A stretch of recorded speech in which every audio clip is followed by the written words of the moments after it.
Paz do Senhor Jesus. Estou gravando mais um vídeo para o canal da congregação. Esse vai ser o resumo da pregação de domingo, né? Depois de vários irmãos e irmãs me procurarem para falar que acertaram a sua vida com Deus diante da ministração, eu senti encorajado pelo Espírito Santo a gravar a pregação de domingo, né? Para que você que não pôde ir no culto possa receber também a palavra do Senhor, né? A palavra do Senhor, ela nos liberta, ela nos restaura, ela nos dá uma vida nova, né? Então, diante disso, eu fui encorajado a gravar esse vídeo. E nós estamos falando do tema mensal de distração da vida.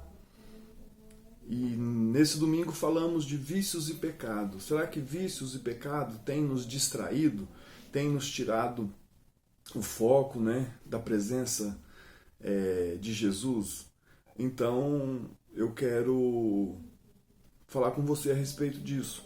No Salmo 51, nós vamos estar lendo agora, né, e o rei Davi é uma oração de confissão de pecado, e ele começa dizendo assim: compadece-te de mim, ó Deus, segundo a tua benignidade e segundo a multidão das tuas misericórdias.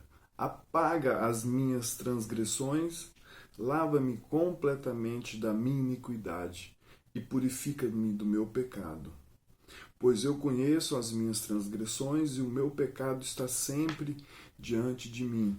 Porque eu pequei contra ti e contra ti somente eu fiz o que é mal perante os teus olhos, de maneira que serás tido por justo no teu falar e no teu julgar. Eu nasci na iniquidade e em pecado me concebeu minha mãe. Eis que te comprazes na verdade, no íntimo e no recôndito me faz conhecer a sabedoria. Purifica-me e eu ficarei mais limpo do que isso. Purifica-me com sopo e eu ficarei limpo. Lava-me e eu ficarei mais alvo que a neve. Faz-me ouvir júbilo e alegria, para que exultem os ossos que esmagaste. Esconde o rosto dos meus pecados e apaga todas as minhas iniquidades. Cria em mim, ó Deus, um coração puro e renova dentro de mim um espírito inabalável. Não repulses da tua presença e nem me retire o teu Santo Espírito. Restitui-me a alegria da tua salvação e sustenta-me com o espírito pronto a obedecer. Restitui-me a alegria da tua salvação. Meus irmãos, para nós falarmos a respeito desse Salmo 51, eu preciso voltar em 2 Samuel para que você entenda qual foi o contexto que Davi fez essa oração de confissão, ele fez esse salmo, né? Por que chegou a esse ponto? Talvez você conheça a história, mas em 2 Samuel, o rei Davi ele comete adultério com Betseba. A Bíblia nos relata no capítulo 11, a partir do versículo 2, que Davi ele estava ali no seu terraço, né, e acorda ali e começa a andar pelo seu terraço. E ele avista, ele olha, ele vê uma mulher que estava tomando banho. A Bíblia relata que ela era uma mulher muito formosa, uma mulher bonita. No versículo 3 do capítulo 11, Davi ele pergunta quem que era essa mulher. E aí eles respondem para Davi: ela é Betseba, ela é filha de Eliã, ela é mulher de Urias, o soldado que está na guerra. Davi estava em guerra. O soldado estava na guerra e ele estava no palácio. Então aí eles respondem isso para Davi. Mesmo sabendo que ela era casada, que o soldado estava na guerra, Davi, no versículo 4, ele manda trazer Betseba. E essa vem e ali Davi comete o pecado de adultério, de fornicação. No versículo 5, essa mulher manda o recado que ela ficou grávida, né? Resumindo, meus irmãos, a história, Davi tentou de toda forma fazer com que Urias voltasse da guerra para ficar ali na casa, para ter relação com ela, para encobertar esse pecado de adultério de Davi, e Davi não consegue, porque Urias não vai. E se não tivesse bom o que Davi já fez de cometer pecado adultério, mesmo sabendo, e aí agora ele começa a tramar no versículo 14, ele começa a tramar a morte de Urias. Ele planeja um assassinato. Ele manda uma carta para Joabe, que era o seu comandante, e fala para pôr Urias na frente da batalha, para pôr Urias lá na guerra e deixar ele sozinho para que ele fora morto. E realmente isso aconteceu, né? Aí Davi trouxe a mulher para o palácio, teve um filho, e no final do versículo 27 diz assim: isto, porém, que Davi fizera foi mal perante os olhos do Senhor. No começo do capítulo 12, do capítulo 12, Deus levanta o profeta Natã para ir denunciar o pecado de Davi. E aí Natã começa dizendo para o Davi uma historinha de um homem rico, que tinha um homem rico e um homem pobre. O homem rico tinha várias ovelhas, vários gados, e o homem pobre só tinha uma ovelhinha.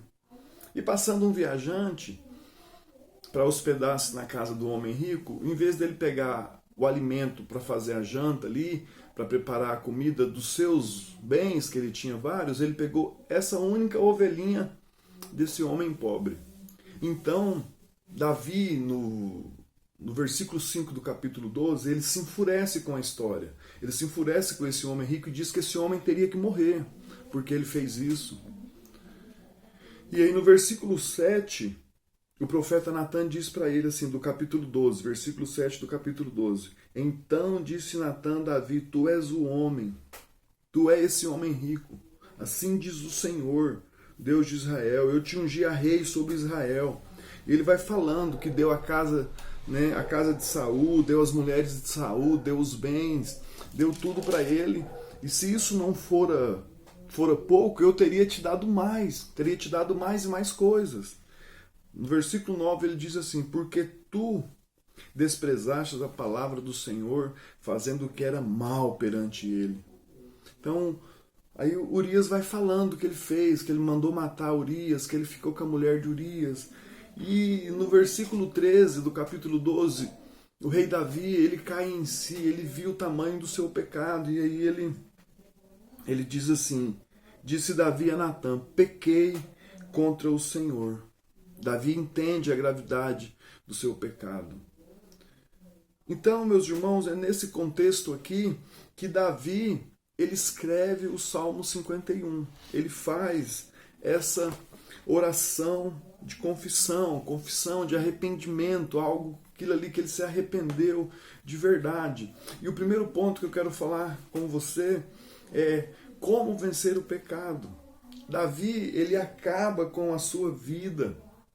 Ele comete adultério com Betseba, ele cai no pecado da prostituição, no pecado do adultério, da fornicação, e além de tudo ainda, ele assassina um homem, ele planeja a morte de um homem. E você sabe por que muitas vezes nós não conseguimos vencer o pecado? Nós não conseguimos vencer o pecado.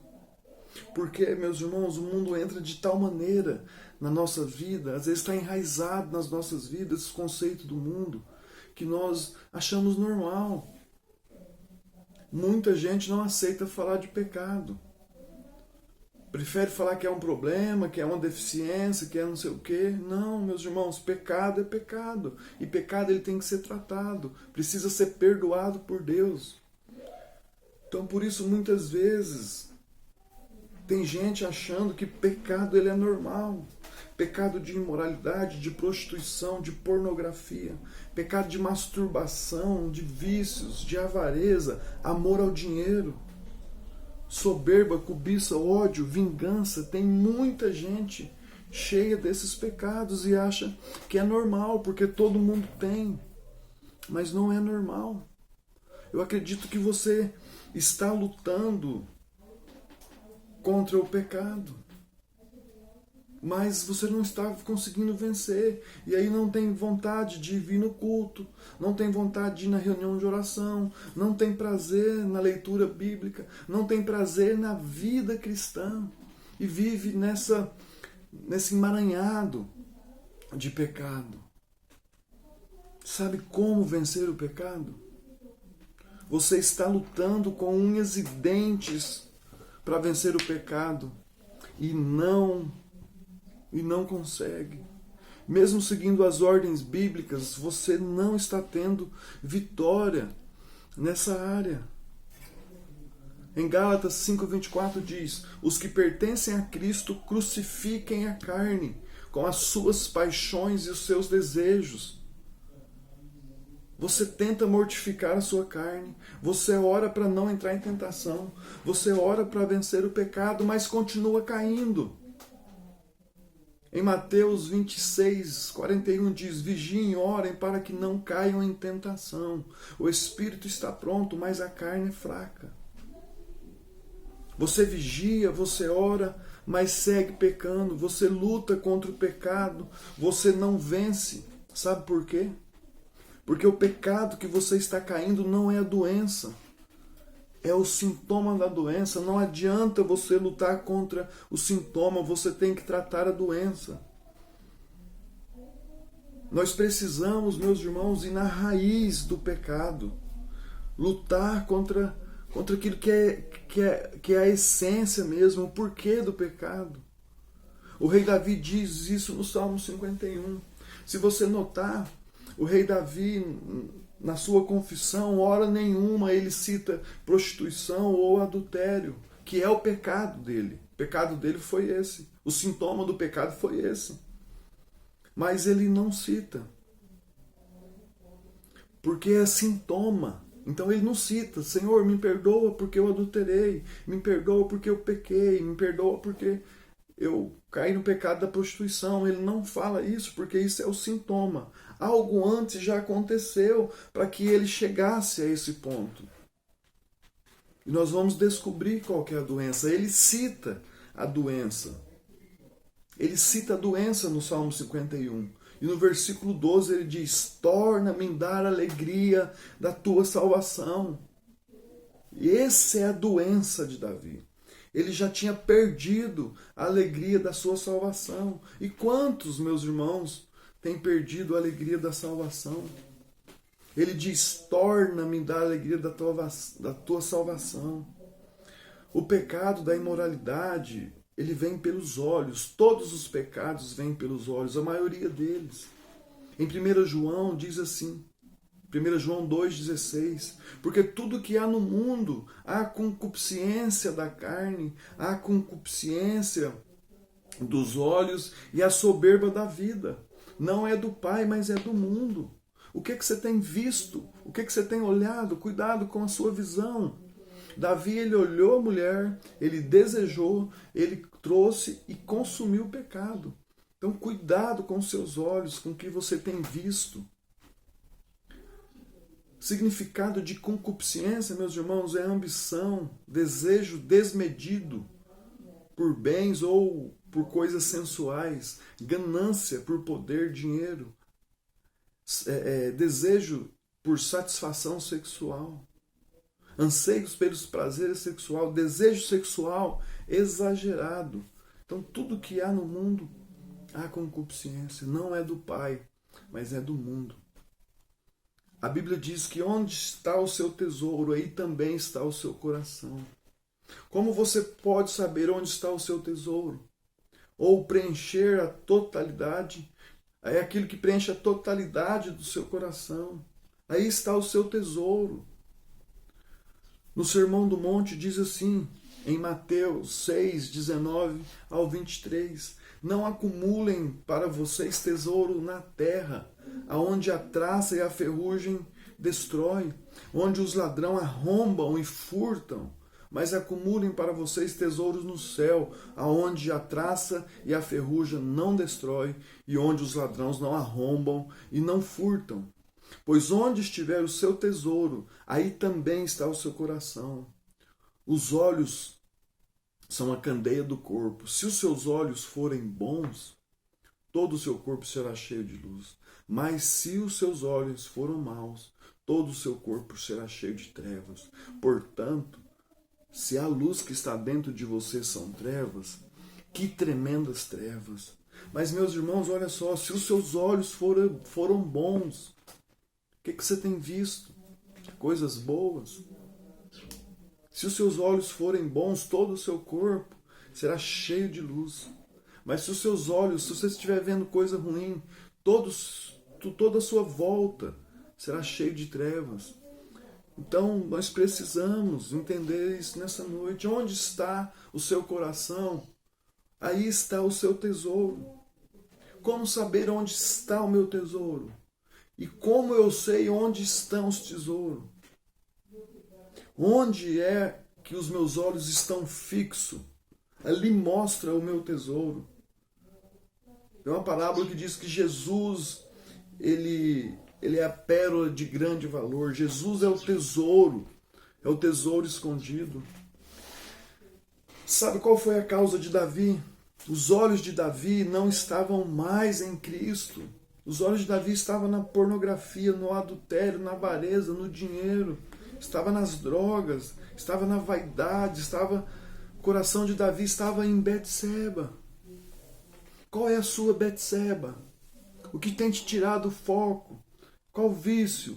Qual pecado tem te tirado do centro da vontade de Jesus? Por isso Davi diz, devolve a alegria da tua salvação e sustenta-me com o espírito pronto a obedecer. Davi tinha perdido a alegria da salvação. Jesus já não era mais o tesouro de Davi. Jesus já não era mais a alegria de Davi. Mas aí eu te pergunto, Jesus é a sua alegria? Jesus é o seu tesouro? E sabe por que você vive caindo? Vive lutando e não consegue? Porque Jesus já não é o seu tesouro. É por isso que você não vence o pecado. Talvez você perdeu a alegria da salvação. Porque quando nós estamos completos com Jesus na totalidade, quando Ele habita no meu coração, eu não preciso buscar prazeres fora de Jesus, porque Ele preencheu toda a minha vida. Eu não preciso buscar prazer nas drogas, na prostituição, na pornografia. Eu não preciso, porque Jesus, Ele me completa. Você está me entendendo?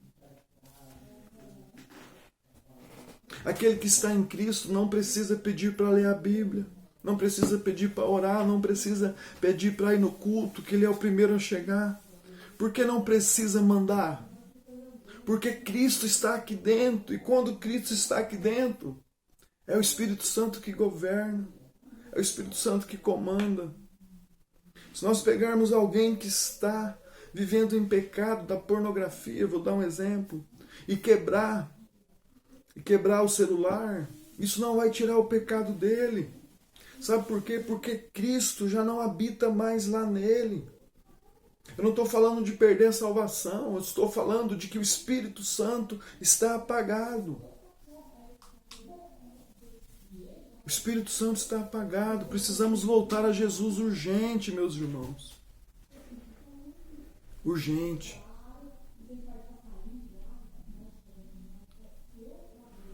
Quer vencer o pecado? Olha o segredo para vencer o pecado. Gálatas 5,16 diz assim: vivam pelo Espírito e de modo nenhum satisfarão os desejos da carne. Gálatas 5,16. Vivam pelo Espírito e de modo nenhum satisfarão os desejos da carne. O segundo ponto aqui, meus irmãos, o Senhor vai apagar todos os nossos pecados. Em 1 João 9 diz, se confessarmos o nosso pecado, Ele é fiel e justo para perdoar os nossos pecados e nos purificar de toda injustiça. Quando confessamos, meus irmãos, nosso pecado de todo o coração, Jesus, Ele nos perdoa completamente. A Bíblia diz em Tiago 5,16, confessai os pecados uns aos outros e orai uns pelos outros para serdes curado. A súplica de uma pessoa justa é muito poderosa em sua eficácia. Então, se você quer ser perdoado, confesse o seu pecado para Deus. 1 João 1,9. Se confessarmos nosso pecado, Ele é fiel e justo para perdoar os nossos pecados e nos purificar. Quer ser perdoado? Confessa para Deus, Ele vai perdoar, Ele vai purificar de toda injustiça. Quer ser curado? Confessa. Meus irmãos, alguns irmãos me procurou. Tivemos tempo abençoado, sabe, de confissão, e Deus restaurou. Então, assim, confesse o seu pecado. Me procure alguém aí que você confia. Tem vários irmãos na igreja de confiança. Mas me procure alguém para você confessar o seu pecado, para você mudar de vida. Deus quer restaurar, Ele quer te purificar, Ele quer te perdoar de toda injustiça. Então, confesse uns aos outros para serem curados. E você só vai vencer o pecado quando você for curado. Você só vai abençoar as pessoas depois que você for curado. Então, procure alguém, me procure. Estou à disposição para te ajudar. Em Miqueias 7, 18 e 19 diz que Deus, Ele é misericordioso. E que Ele vai lançar todos os nossos pecados na profundeza, Ele vai esquecer. Nós precisamos aceitar o perdão de Deus, receber o perdão de Deus em nossas vidas, acreditar que Deus ele está nos perdoando. Precisamos nessa agora virar a página da nossa vida, sabe? Receber o perdão de Deus. Acreditar que o Senhor Ele não se lembra mais dos nossos pecados. Terceiro ponto, e já estou finalizando, irmãos. O Senhor vai restituir a alegria da salvação em nossa vida. Salmo 51:12. Devolve-me a alegria da tua salvação e sustenta-me com o espírito pronto a obedecer. Um coração alegre, ele é mais forte, é mais preparado para enfrentar os desafios da vida. Mesmo que passamos por momentos difíceis, podemos experimentar a alegria da salvação de Deus em nossas vidas. Romanos 15:13 diz assim: que o Deus da esperança os encha de toda alegria e paz por sua confiança nele, para que vocês transbordem de esperança pelo poder do Espírito Santo. É possível, meus irmãos, sentir a alegria da salvação de Deus. Ou é impossível não sentir a alegria quando nós olhamos para aquilo que Jesus fez, quando olhamos para o seu grande amor, aquele que Deus tem por nós.